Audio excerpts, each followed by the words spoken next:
How's it going, everybody? Potato Jet here, and this is the brand new Canon M50. I've been testing this camera out for the last 2 weeks. I've been taking it hiking, I took it on a boat, I took it camping, and I really believe that this could possibly be the best vlog camera out there. Right now, I'm actually filming on a Canon 80D. I've used this camera for every single video that I put out to date. You've done a good job, but now it is time to retire and let this guy take over, the Canon M50. Now, depending on who you are, you're gonna have different opinions about this camera. Maybe you're a vlogger, you want to film yourself or try to just capture memories. For that, you probably want a camera that you can just turn on, hit that record button, and get a pretty damn good image. Or you're a filmmaker or a cinematographer and you just want something to get some professional results out of. I try to do a little bit of both, so before you run off and buy one, let me tell you guys what I found with this camera so far. As a vlog camera, think of this as a cheaper and smaller Canon 80D. If you were looking for a huge leap in image quality or hoping for a 4K vlog camera, you aren't gonna find that here. This camera does have 4K, but it doesn't really work for vlogs that well because you lose the really great dual pixel autofocus,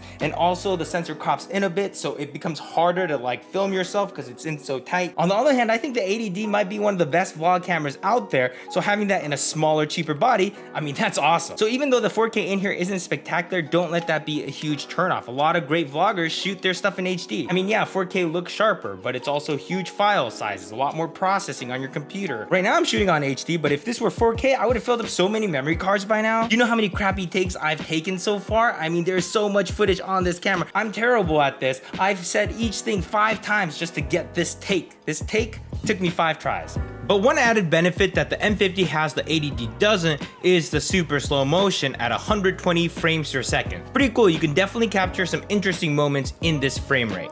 But the downside is that it does drop down to 720p, which becomes a little bit noticeable, but it's really not bad. I've been happy with the test results. First impressions, I love the size of this thing. It is nice and small. I have the 11 to 22 millimeter lens on here, which is what I would recommend for vlogs, just because it's wide enough to be able to record yourself like this and get like a nice frame. I'll put the links to all this stuff in the description. When I pull off the lens, it's almost the same size as my point and shoot, my G7X Mark II. Check that. And the more you use these cameras, the more you'll appreciate the size and weight difference of these cameras. Camera is definitely super lightweight. We're doing this hike, but it's a lot easier to carry this along with me instead of the 80D because it's so much lighter. I have the 11 to 22 millimeter lens on here, and I'm just holding it straight out, and I can get both of us in the frames. And also I have a Xeon Crane V2, but I was never really able to balance the 80D on there well, but now with this M50, it balances on there so easily. And just little things like that. I mean, it is just awesome. The size difference, I love you.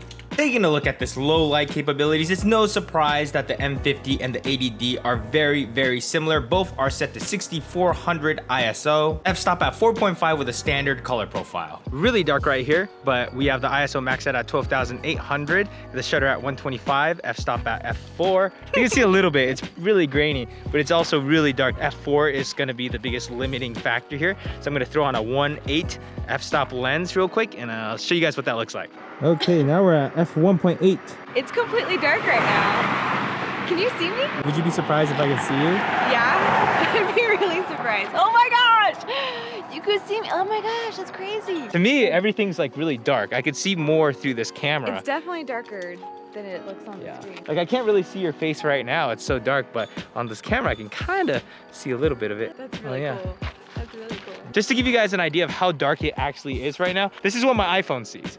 It's like pitch dark. I mean, it could kind of see a little bit of the sky, but once you turn it over to like carry over here, you can't see anything with the iPhone. Small issue, usually when I'm filming with this camera, I open up the screen and just have a little tilt on it, just like that. Problem with that is that's right where this mic port is. So when you have a mic plugged in, it kind of blocks it and limits that motion a little bit. I mean, you can get used to it after a little while. It's just another little thing. I can see the audio levels on this 80D while I'm filming. So check this out. This is the Canon 80D that I'm filming with right now, and that is the audio levels. I can literally watch the audio levels as I'm talking, which is awesome. I like to always keep an eye on that because if the audio is blown, then your issue with the M50 is I can't monitor the audio levels as I'm recording. Like I can go into this screen here and watch the audio levels, but as soon as I hit the record button, it switches back into this screen and I can't get the audio levels to pop up here. So that's kind of a downside, but again, I've been using it for a little bit and it's generally pretty predictable, so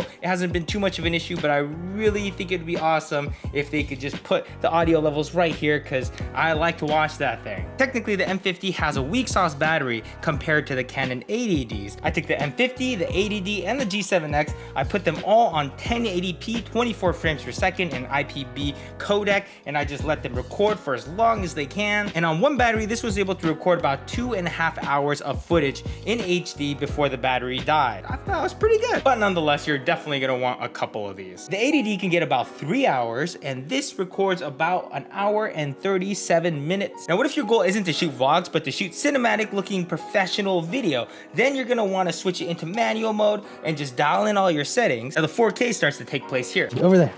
Just go be a good model and just sit there. Oh yeah, oh, who's a good model? In the 4K settings, there's definitely improvements in the sharpness and quality. The larger your computer screen or TV is, the more noticeable it's gonna be. If we do a 10 times zoom in, sure, it becomes a little bit more obvious, but again, there's a time and place for 4K, and I don't think vlogs is where it's necessary. But I'm curious, what are you guys seeing? On whatever platform you're watching on, are you noticing a difference between HD and 4K here? In the US version, you can only record 4K at 24 frames per second. You can't do 30 or 60. So unfortunately, you don't get that flexibility. But honestly, if I could pick one frame rate to have, it would be 24. So I'm good with it. 4K out of this thing's really good, and you could really achieve a lot. I would say get this body and then just get a couple of awesome lenses. I also installed Technicolor Cinestyle on here, which definitely helps open up that dynamic range a little bit. Cinestyle is a free color profile that you can download and install onto your camera. It makes your image much more flat, which means you do have to put in a little bit more work to color grade it, but it also does give you a little bit more control over the image. I hope you guys are enjoying Steve's sad attempts to do blue steel. And in case you guys are curious, this is how my much more expensive red looks like.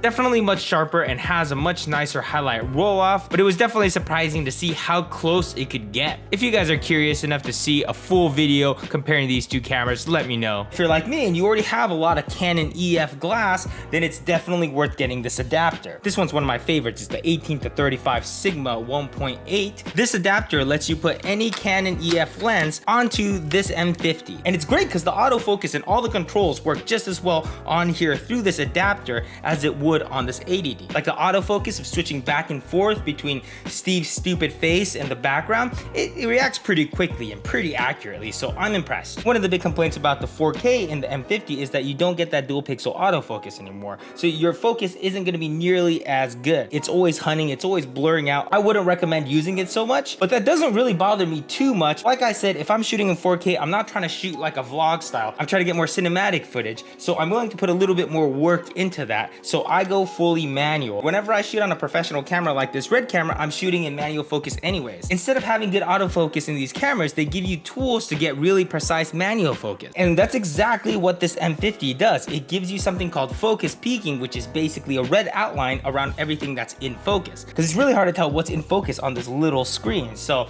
it helps a lot. And with focus peaking, you can usually get some super precise footage, and the focus peaking on here is pretty decent. There is also an HDMI port in case you want to feed a signal to a monitor like this, but it does pull the signal out of here, so you can't use an external monitor and this rear screen at the same time. In terms of image stabilization, most of that happens in the lens, so a lot of that's going to depend on what kind of glass you throw on here. But the M50 does have an added option of a digital stabilization. I tried it out for a little bit, but I got this weird warpy effect. I was not a huge fan of it, so I turned it off, and I don't plan on using that. My guess is that the 80D would be a little bit more durable. The housing is a little bit bigger, so I assume that this is a little bit more fragile. This feels more compact and more precise. I wouldn't feel too comfortable dropping this thing, but so far the build quality feels pretty solid. While we were on the beach, a huge gust of wind came by and sandblasted us, including this camera a couple times, and I was a little bit concerned about that because sand is a camera's like worst nightmare, but it survived. But I'll keep you guys posted if anything happens to this later down the line, which hopefully doesn't, but I'm out. I gotta go. It's hot. The air conditioner is not working. So I was gonna end the video here, but I realized I'm really close to making this video 10 minutes, so I'm just gonna draw this video out by showing you guys a little bit more footage from the Canon M50.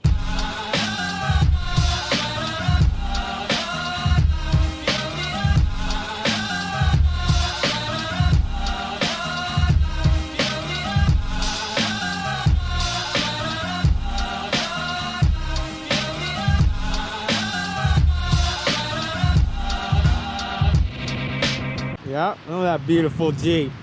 Look at that beautiful. Hey, get out! You're ruining the shot.